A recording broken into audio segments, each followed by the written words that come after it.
What made 40 families sue our school district at the same time? Ms. Hayes handed me my college rejection letter during lunch period with this smile that didn't reach her eyes. Stanford had been my dream school since freshman year, and I'd spent 3 years building a perfect application with a 4.0 GPA, perfect SAT scores, and enough extracurriculars to fill 2 pages.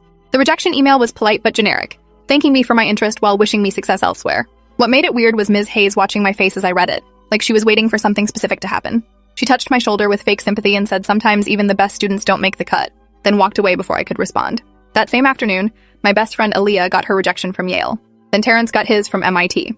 By the end of the week, every single Black and Latino student in our senior class had been rejected from their top choice schools, while white students with lower GPAs were posting acceptance letters all over social media.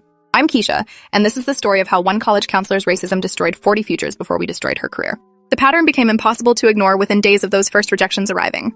Aaliyah had a 1,580 SAT score and had founded our school's first coding club that now had 60 members, but got rejected from 7 Ivy League schools. Terrence had published actual research in a medical journal and volunteered at the free clinic for 3 years, rejected from every pre-med program he applied to. Meanwhile, Ashley Crawford, with her 3.4 GPA and 0 leadership positions, got into Princeton. Dylan Foster, who'd been caught cheating twice, got accepted to Georgetown.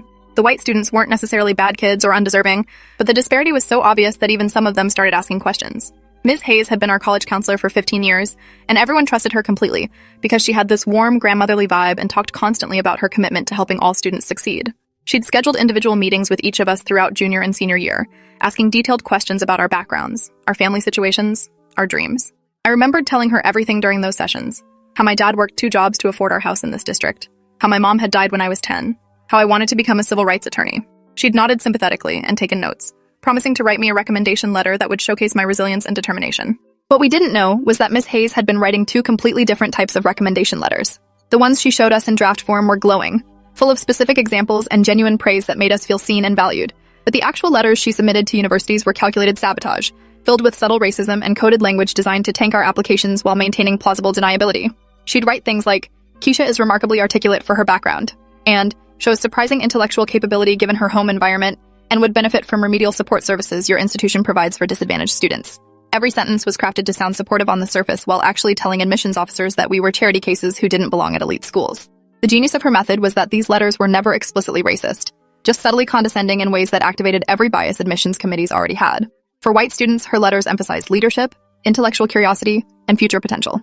For us, her letters emphasized struggle, overcoming obstacles, and needing extra help. She turned our strengths into weaknesses and our achievements into surprises, all while maintaining that sweet grandmother act. The breaking point came 3 weeks after the rejections started piling up. My dad insisted we request copies of all my application materials through the Freedom of Information Act,